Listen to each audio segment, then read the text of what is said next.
Bismillahirrahmanirrahim. Our next topic is about the amenorrhea और एलिगोमेनोरिया। Amenorrhoea क्या है कि सबसे पहले कि ए मीन्स नो, ठीक है। मेनोरिया मीन्स मेंस्ट्रुएशन। क्या हो रहा है कि मेंस्ट्रुएशन ही नहीं हो रही। कितनी देर तक नहीं हो रही? 6 मंथ्स तक नहीं हो रही। किस में नहीं हो रही? वुमेन में नहीं हो रही ऑफ द फर्टाइल एज, ठीक है। तो women of the fertile age है लेकिन उसको कोई प्रेगनेंसी नहीं है, और प्रेगनेंसी नहीं है फिर भी क्या है कि उसकी मेंस्ट्रुएशन जो है वो एब्सेंट है फॉर मोर देन 6 मंथ्स, तो दैट इज़ एक्चुअली एमेनोरिया, ठीक है। ओलिगोमेनोरिया क्या है? ओलिगो मीन्स कम हो रही है मेंस्ट्रुएशन, ठीक है। Oligo means less and menorrhoea means menstruation. तो ओलिगोमेनोरिया क्या है कि इसमें क्या है कि इरेगुलर पीरियड्स हैं, ठीक है। इंटरवल कितना है? मोर देन 35 डेज़ का, कि एक साल में एक कोई भी लड़की है उसको जो है ना 4 to 9 पीरियड्स आ रहे हैं, इससे ज़्यादा नहीं आ रहे, ठीक है। हालांकि एक साल में कितने आने चाहिए? कोई 12-13 आने चाहिए, तो उसको कितने आ रहे हैं? 4 to 9 आ रहे हैं पीरियड्स, ठीक है। और इंटरवल कितना है? मोर देन 35 डेज़ का। तो this is actually irregular periods, और इसको हम क्या कहते हैं? ओलिगोमेनोरिया। तो एमेनोरिया और ओलिगोमेनोरिया के कॉजेज़ क्या क्या हो सकते हैं, इसको हम 4 हेडिंग्स में पढ़ते हैं। सबसे पहले होता है हाइपोथैलेमिक कॉज, फिर होता है पिट्यूटरी कॉज, फिर होता है ओवरियन कॉज हो सकता है, या एंडोमेट्रियल कॉज हो सकता है, ठीक है। और ये प्राइमरी भी हो सकता है, सेकेंडरी भी हो सकता है। प्राइमरी एमेनोरिया क्या होता है? जैसे हमने पढ़ा था कि प्राइमरी डिस्मेनोरिया हो सकता है, सेकेंडरी डिस्मेनोरिया हो सकता है जिसमें पेनफुल मेंस्ट्रुएशन थे। इसी तरह प्राइमरी एमेनोरिया होता है, सेकेंडरी एमेनोरिया होता है। प्राइमरी एमेनोरिया क्या होता है कि पेशेंट जो भी लड़की है उसको मेंसेस स्टार्ट ही नहीं हुए, ठीक है। 16 ईयर्स तक उसको मेंस्ट्रुएशन जो है वो हुए ही नहीं है।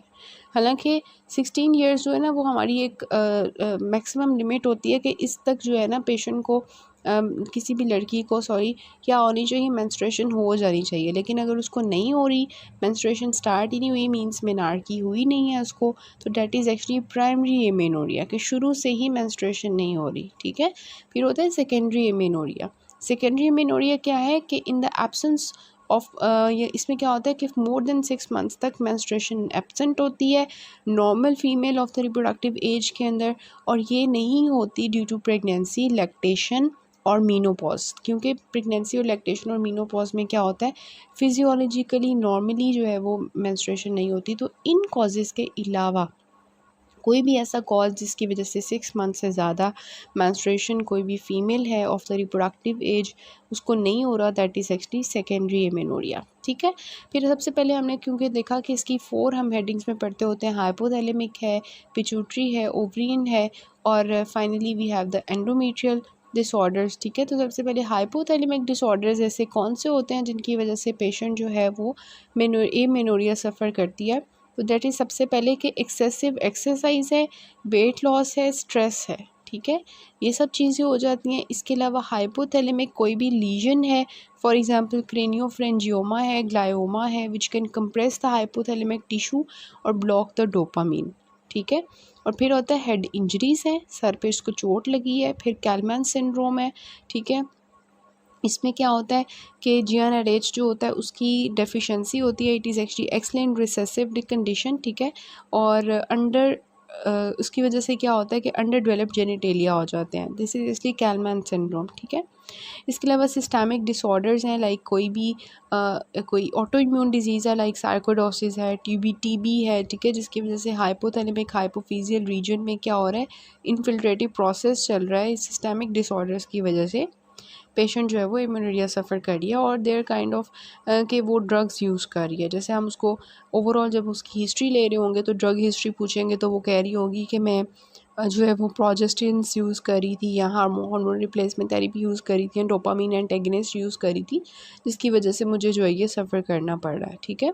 तो हाइपोथैलेमिक डिसऑर्डर्स में उसमें कोई भी लीजन हो सकती है हाइपोथैलेमस में, या उसके ऊपर कोई अटैक हुआ होता है, मीन्स ट्रॉमा हो सकता है उसके ऊपर कोई, या कोई ऐसे ड्रग्स उसके ऊपर एक्ट कर रहे होते हैं हाइपोथैलेमस की जिसकी वजह से उसका ख़राब हो गया सिस्टम, ठीक है। ये कोई सिस्टमिक डिसऑर्डर्स चल रहे हैं, या कैलमैन सिंड्रोम है, excessive exercise, weight loss and stress, ठीक है। फिर आता है पिट्यूटरी डिसऑर्डर्स के पिट्यूटरी डिसऑर्डर्स की वजह से भी हाइपोगोनेडोट्रोफिक हाइपोगोनेडिज्म होता है, जस्ट लाइक हाइपोथैलेमिक, ठीक है। जैसे पिट्यूटरी में कोई एडिनोमा बना हुआ है जिसपे prolactinoma is the most common, और आपको पता है जब प्रोलैक्टिन का लेवल ज़्यादा हो जाता है तो अल्टीमेटली उसकी वजह से क्या होगा कि वो जैसे हम पीछे देख रहे हैं ना कि डोपामीन कम हो रहा है, डोपामीन कम होने से प्रोलैक्टिन ज़्यादा होता है, प्रोलैक्टिन ज़्यादा होने की वजह से जैसे लैक्टेटिंग फीमेल्स होती हैं उनमें प्रोलैक्टिन ज़्यादा होता है, तो अल्टीमेटली उनकी जो वो सारी मेंस्ट्रुएशन की एक साइकिल चल रही होती है ना, वो हार्मोन्स होते हैं वो ईस्ट्रोजन प्रोजेस्टेरोन वो कम हो जाते हैं, तो प्रोलैक्टिन का मेनली ये रोल होता है। तो अगर पिट्यूटरी एडिनोमा बना होगा उसमें प्रोलैक्टिनोमा होगा तो अल्टीमेटली प्रोलैक्टिन का लेवल ज़्यादा है, तो जो बाकी हार्मोन्स होंगे ईस्ट्रोजन प्रोजेस्टेरोन वो कम हो जाएंगे, ठीक है। तो एडिनोमास हो गए, पिट्यूटरी नेक्रोसिस हो सकता है लाइक शीहेन सिंड्रोम आपको पता होगा, इसमें पिट्यूटरी नेक्रोसिस हो जाती है due to prolonged hypotension following major obstructive haemorrhage, ठीक है। जैसे ही प्रेगनेंसी की मतलब डिलीवरी होती है और इतनी ज़्यादा हेमरेज हो जाता है कि ब्लड लॉस की वजह से जो पिट्यूटरी होता है ग्लैंड उसको ब्लड सप्लाई नहीं जा रहा होता, जिसकी वजह से हाइपोटेंशन की वजह से ब्लड सप्लाई कॉम्प्रोमाइज़ होगा पिट्यूटरी का, तो वो अपने जो नॉर्मल उसने हार्मोन्स वगैरह रिलीज़ करने होते हैं वो फिर कम कर देगा ना, तो इसको हम शीहेन सिंड्रोम कहते हैं, ठीक है। तो उसकी वजह से हो सकता है ना, या इसके अलावा कोई भी सर्जरी हुई हो पिट्यूटरी ग्लैंड की या रेडियोथेरेपी हमने करवाई हो पिट्यूटरी ग्लैंड की जिसको हम आइट्रोजेनिक कॉज कहते हैं, उसकी वजह से भी हो सकता है। इसके अलावा कंजेनिटली जो है वो पिट्यूटरी डेवलप नहीं हुआ जिसको हम कहेंगे कि ये आ जाएगा उस केस में, ये जो हमने देखा है प्राइमरी एमेनोरिया, ठीक है, उसमें आ जाएगा। अच्छा नेक्स्ट आता है आफ्टर पिट्यूटरी, जिसमें हमने देखा कि एडिनोमास हो सकते हैं, शीहेन सिंड्रोम लाइक नेक्रोसिस हो जाएगा पिट्यूटरी का, या आइट्रोजेनिक कॉज हो सकता है, या कंजेनिटली पिट्यूटरी जो है वो अपना काम नहीं कर रहा, तो ये सारे पिट्यूटरी डिसऑर्डर्स थे। अब हम बात करते हैं ओवरियन डिसऑर्डर्स। ओवरियन डिसऑर्डर्स में आपको मोस्ट कॉमन पता होगा कि पीकॉस का एक केस होता है पॉलीसिस्टिक ओवरियन सिंड्रोम, ठीक है, उसमें एक्चुअली ओवुलेशन नहीं होती, ठीक है, और उसकी वजह से फिर हाइपरगोनेडोट्रोफिक हाइपोगोनेडिज्म हो जाता है, ठीक है। और इसमें पीकॉस में फिर ये हो जाएगा और प्री मैच्योर ओवरियन फेलियर हो जाता है, जिसको हम कहते हैं कि 40 इयर्स ऑफ एज से पहले ही जो है ना क्या हो गया कि वो पीरियड ख़त्म हो गए हैं। हालांकि जो मीनोपॉज होता है वो जाके 40 के बाद मतलब 45 50 यहाँ तक होगा, तो अगर 40 से पहले ही मीनोपॉज हो गया, सेसेशन ऑफ पीरियड्स हो गया, तो this is actually pre mature ovarian failure, ठीक है।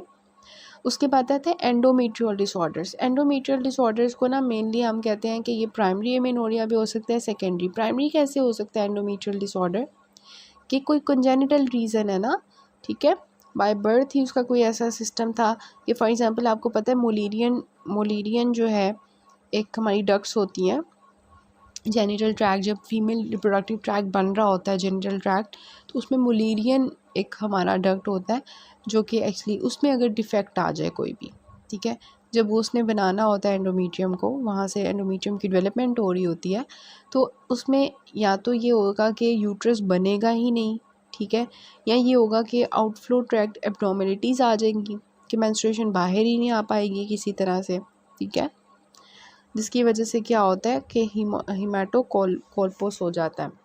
मतलब ये कि मेंस्ट्रुएशन का जो ब्लड है वो बाहर नहीं आएगा, अंदर ही जमा होना शुरू हो जाएगा, ठीक है। तो ये क्या है कि प्राइमरी एमेनोरिया कि मेंस्ट्रुएशन तो हो रही है, साइकिल प्रॉपर चल रही है, लेकिन उसका आउटफ्लो ट्रैक्ट एब्नॉर्मल है कि वो बाहर नहीं आ पा रही ना, तो ये प्राइमरी एमेनोरिया होता है। सेकेंडरी एमेनोरिया क्या है कि एंडोमेट्रियम की डेवलपमेंट बिल्कुल ठीक थी, यूट्रस भी बना हुआ है, सब कुछ आउटफ्लो ट्रैक्ट सारे नॉर्मल थे, लेकिन उसमें कोई स्कारिंग हो गई। फॉर एग्जांपल एशरमैन सिंड्रोम में क्या होता है कि एंडोमेट्रियम की स्कारिंग हो जाती है, या आपने पैथोमा में पढ़ा होगा, तो उसकी वजह से क्या होता है कि मेंस्ट्रुएशन नहीं होती, ठीक है। तो अब जो है हम क्या करेंगे कि ये तो हमें पता चल गया कि ये सारे कॉजेज़ होते हैं। अब हमें कैसे पता चलेगा कि उस पेशेंट के अंदर कौन सा कॉज़ है जिसकी वजह से उसको एमेनोरिया हो रहा है, तो हम उससे प्रॉपर हिस्ट्री लेंगे, ठीक है। हम उसकी इंस्पेक्शन करेंगे, उससे पूछेंगे, जैसे फॉर एग्जांपल पीकॉस की पेशेंट होती है तो उसके हम बीएमआई चेक करेंगे, ठीक है, क्योंकि बीएमआई ओबेसिटी की वजह से पीकॉस बहुत कॉमन है। इसके अलावा उसके हम सेकेंडरी सेक्सुअल कैरेक्टर्स चेक करेंगे, उसकी हेयर ग्रोथ चेक करेंगे कि उसकी जो नॉर्मल एक्सिलरी ग्रोथ है, प्यूबिक ग्रोथ है, ये सारी चेक करेंगे कि क्या वो नॉर्मल एक प्यूबर्टी वाली हुई हुई है या नहीं हुई हुई। इसके अलावा ब्रेस्ट डेवलपमेंट हम देखेंगे, टेनेट स्कोर्स हैं पीछे हमारे जो है पीछे प्यूबर्टी में उसने टेनेट स्कोर बताया हुआ है कि ब्रेस्ट डेवलपमेंट का, तो हम वो देखेंगे कि कौन सी उसकी ब्रेस्ट डेवलपमेंट जो है वो प्रॉपर हुई हुई है कि नहीं, ठीक है। और फिर हम देखेंगे कि उसकी एंडोक्राइन एब्नॉर्मलिटीज़ की कोई साइंस तो नहीं आ रहे, जैसे फॉर एग्जांपल पीकॉस में एंड्रोजन ज़्यादा हो जाते हैं तो हम देखेंगे उसके चेहरे पे बाल आना शुरू हो जाएंगे, एक्नी होना शुरू हो जाएगी, हिरसूटिज़म एक्नी हो गया, ठीक है, एब्डोमिनल स्ट्राया बनना शुरू हो जाते हैं, ठीक है, मून फेस होना शुरू हो जाता है, स्किन के चेंजेस आना शुरू हो जाते हैं। तो ये सब कुछ तो ये एंडोक्राइन एब्नॉर्मलिटीज़ की वजह से होता है। अगर तो हिस्ट्री पिट्यूटरी लीजन की है तो हमें उसका ज़रूर चेक करना है क्या, विजुअल फील्ड, ठीक है, क्योंकि वहाँ से आपको पता है कि वो विजुअल फील्ड का एक पूरा पाथवे जो है पिट्यूटरी से होके जाता है, तो वो हेमोनोपिया हो जाता है उसकी वजह से। तो हमने जो है पिट्यूटरी का जब हमें लग रहा होगा कोई कॉज, तो हमने जो है रूल आउट करना है, विजुअल एब्नॉर्मलिटीज़ को चेक करना है, ठीक है। इसके अलावा ओवरऑल जब हमने ये देख ली कि उसका बीएमआई क्या है, सेकेंडरी सेक्सुअल कैरेक्टर्स कैसे हैं, एंडोक्राइन एब्नॉर्मलिटीज़ तो नहीं है, ठीक है, स्किन चेंजेस वगैरह उसकी देख ली, उसके बाद हमने पिट्यूटरी का अगर कंसिडर किया तो वो कर लिया। अब हमने क्या करना है, उसके एक्सटर्नल जेनिटेलिया देखने हैं, उसकी विजाइनल एग्जामिनेशन करनी है, ठीक है, ताकि ये पता चल सके कोई स्ट्रक्चरल एब्नॉर्मलिटीज़ वगैरह तो नहीं है, ये सब कुछ।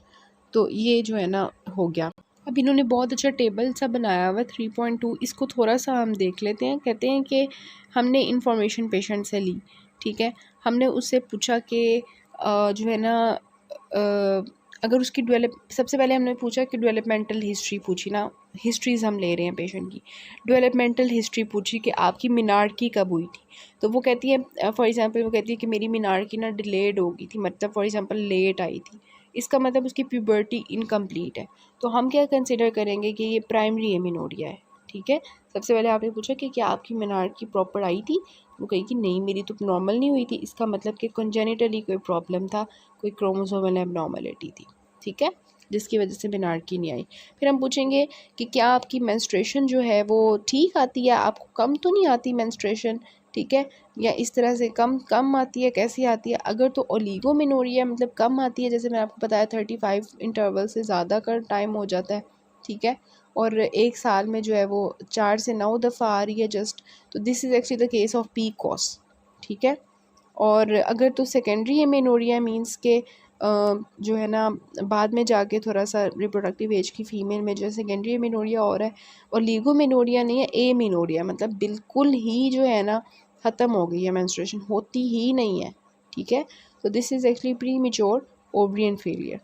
फिर हम रिप्रोडक्टिव हिस्ट्री पूछेंगे कि आपको आपके मतलब कंसीव आप कर रही हैं कि नहीं, वो कहेगी नहीं मेरी तो इनफर्टिलिटी है, इसका मतलब पीकॉस है या कंजेनिटल मेलफॉर्मेशन है कोई, ठीक है। फिर हम पूछेंगे साइक्लिकल सिम्टम्स क्या आते हैं, ठीक है, कि आपको साइक्लिकल पेन आती है without menstruation, sorry cyclical pain without menstruation आती है, मतलब कि मेंस्ट्रुएशन तो नहीं हो रही लेकिन उसकी पेन आ रही है, वो जस्ट वो आ रही है, तो इट मीन्स के कंजेनिटल मेलफॉर्मेशन है या इम्परफोरेट हाइमन है, ठीक है। मीन्स इम्परफोरेट हाइमन क्या है कि हाइमन नीचे से बंद है, ठीक है, जिसकी वजह से वो मेंस्ट्रुएशन का ब्लड नीचे ही नहीं आ पा रहा, आ तो रहा है मेंस्ट्रुअल पेन तो हो रही है लेकिन वो ब्लड नीचे नहीं आ रहा, जैसे मैंने आपको पहले बताया। फिर हेयर ग्रोथ देखेंगे, अगर हिसूटिज़म है तो पीकॉस होगा। वेट गेन देखेंगे, अगर तो ड्रामेटिक वेट लॉस हो रहा है तो इट मीन्स के हाइपोथैलेमिक मेल फंक्शन है। अगर वेट गेन एकदम से पेशेंट की आ गई है तो वेट ही नहीं लूज़ हो पा रहा तो दैट इज़ पीकॉस, ठीक है। फिर लाइफस्टाइल पूछेंगे कि आप एक्सरसाइज या स्ट्रेस तो नहीं लेती, जैसे हमने पहले बताया एक्सेसिव एक्सरसाइज और स्ट्रेस से हाइपोथैलेमिक मेल फंक्शन होता है। फिर पास्ट मेडिकल हिस्ट्री पूछेंगे कि आपको कोई systemic disease, overall systemic inquiry करेंगे तो अगर तो सिस्टमिक डिजीज़ होंगी तो हाइपोथैलेमिक जैसे हमने देखा, ठीक है। फिर हम पास्ट सर्जिकल हिस्ट्री पूछेंगे कि आपने आपकी कोई सर्जरी यूट्रस वगैरह की हुई हो, ठीक है, तो उसमें डायग्नोसिस क्या है, एशरमैन है, जैसे मैं आपको बताया उसमें एंडोमेट्रियम की स्कारिंग हो जाती है बिकॉज ऑफ द सर्जरी, ठीक है, तो एशरमैन हो गया। फिर ड्रग हिस्ट्री पूछेंगे कि आप कोई ड्रग्स तो नहीं लेती थी, फॉर एग्जांपल जैसे मैं आपको पहले बताया कि हार्मोनल रिप्लेसमेंट थेरेपी ले रही होंगी या ड्रग डोपामिन एंटेगनिस्ट ले रही होंगी, तो उसकी वजह से क्या होगा कि आपके जो है वो तो उस केस में हाइपोथैलेमिक मेल फंक्शन होगा। हेडेक का पूछेंगे, अगर हेडेक कंप्लेन कर रही होगी तो पिट्यूटरी एडिनोमा होगा।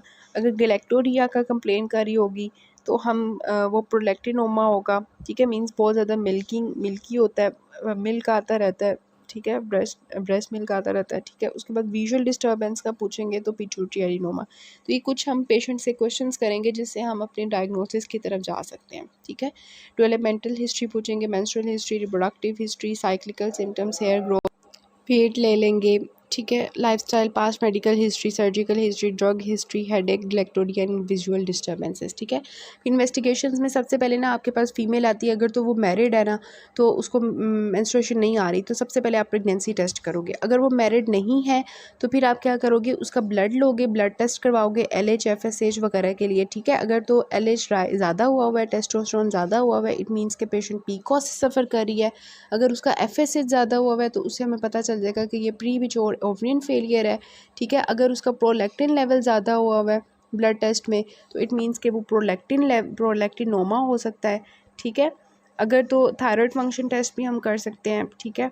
उसके अलावा अल्ट्रासाउंड स्कैन जो है वो भी हम करेंगे ताकि हमें पॉलीसिस्टिक ओवरीज का पता चल सके। PCOS के लिए अल्ट्रासाउंड कर लेते हैं, ठीक है। MRI करवा लेते हैं ब्रेन का, ठीक है। अगर तो हमें पिट्यूटरी एडिनोमा लग रहा है, ठीक है, पिट्यूटरी एडिनोमा लग रहा है तो हम MRI करवा लेंगे।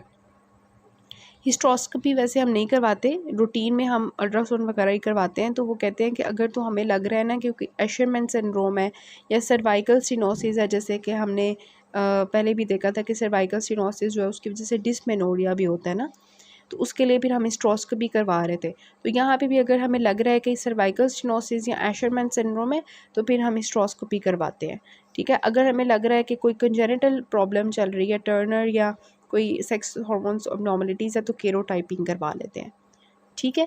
तो ये सिंपली है कि हम टेस्ट करवाएंगे, सबसे पहले प्रेगनेंसी टेस्ट करवा लेंगे, फिर हम जो है वो ब्लड टेस्ट करवा लेंगे, थायराइड फंक्शन टेस्ट करवा लेंगे, प्रोलैक्टिन का टेस्ट करवा लेंगे, वही ब्लड में आ गया। उसके बाद हम MRI करवा लेते हैं, अल्ट्रासाउंड करवा लेते हैं, हिस्ट्रोस्कोपी अगर हमें करनी पड़ी तो वो कर लेते हैं, ठीक है, और केरोटाइपिंग करवा लेते हैं, ठीक है। उसके बाद आता है हमारी जो है मैनेजमेंट के लिए भी इन्होंने बहुत अच्छा टेबल बनाया हुआ है। सबसे पहले तो अगर उसकी BMI जो है ना, अगर कॉज उसका BMI है, ठीक है, कि फॉर एग्जांपल उसका BMI ज़्यादा है या कम है, तो अगर तो ज़्यादा है तो हम उसको कहेंगे कि अपना BMI कंट्रोल करो, ओबेसिटी जो उसकी है उसको कंट्रोल करो, ठीक है। अगर कम है तो फिर उसको उसी तरह डाइटरी एडवाइस एंड सपोर्ट करेंगे डिपेंडिंग अपॉन द BMI, ठीक है। अगर उसकी जो है वो हाइपोथैलेमिक लीजन्स हैं, फॉर एग्जांपल उसके अंदर कोई वो हमने पढ़ा था कि ग्लायोमा बन सकता है कुछ भी जिसकी वजह से हो रहा है प्रॉब्लम, तो हम सर्जरी करेंगे, ठीक है। अगर हाइपर प्रोलैक्टिनीमिया हो रहा है, प्रोलैक्टिनोमा है, ठीक है, प्रोलैक्टिन ज़्यादा हुआ है तो हम क्या करेंगे, डोपामीन देंगे उसको, ठीक है, कि बर्गलिन देंगे या ब्रोमोक्रिप्टिन देंगे या सर्जरी कर देंगे अगर वो फेल होता है, ठीक है। उसके बाद आता है कि प्री मेच्योर ओवरियन फेलियर, ठीक है। इसमें हम क्या करते हैं, हार्मोन रिप्लेसमेंट थेरेपी करते हैं। जैसे कि मैंने आपको बताया कि इसमें FSH का लेवल ज़्यादा होता है तो वो प्री मेच्योर ओवरियन फेलियर होता है। तो इसमें हम हार्मोन रिप्लेसमेंट थेरेपी करते हैं या कॉन्ट्रासेप्टिव पिल्स देते हैं पेशेंट को। अच्छा, ये कॉन्ट्रासेप्टिव पिल्स एक्चुअली क्या करेंगी कि FSH के लेवल को ड्रॉप करेंगी, ठीक है। फिर PCOS आता है, PCOS के लिए भी हम क्या करते हैं, कॉन्ट्रासेप्टिव्स जो है पिल्स देते हैं, हम क्लोमिफेन देते हैं, ये सब कुछ, ठीक है। फिर एशरमैन्स होता है, एशरमैन्स के लिए जो है हम क्या करते हैं कि मैंने आपको बताया कि हिस्ट्रोस्कोपी करते हुए, हिस्ट्रोस्कोपी ना एंडोस्कोपी की तरह होता है, तो ये थेराप्यूटिक भी होता है और जो है ना डायग्नोस्टिक भी होता है। तो हम हिस्ट्रोस्कोपी करते हुए ना वो जो एडहेंस बनी होती हैं, स्कारिंग हुई होती है ना, उसको हम तोड़ देते हैं, एडहेनोलाइसिस कर देते हैं। और साथ ही हम जो है इंट्रा यूट्राइन डिवाइस इंजर्शन कर देते हैं ताकि कंसीव जो है वो ना करे, ठीक है। अच्छा, उसके बाद सर्वाइकल स्टेनोसिस में भी मैंने आपको बताया कि इसमें भी हम हिस्ट्रोस्कोपी करते हैं और फिर देखते हुए कि सर्वाइकल स्टेनोसिस हुई है उसको हम डायलेट कर देते हैं। तो डिपेंडिंग अपॉन द कॉज आप उसको ट्रीट करोगे। जब आपको कॉजेज़ का पता चलेगा तो कॉजेज़ से ही आप इन्वेस्टिगेशंस बनाते होते हो और इन्वेस्टिगेशन से ही आप और कॉजेज़ से ही आप मैनेजमेंट कर लेते हो। This is all about the amenorrhoea.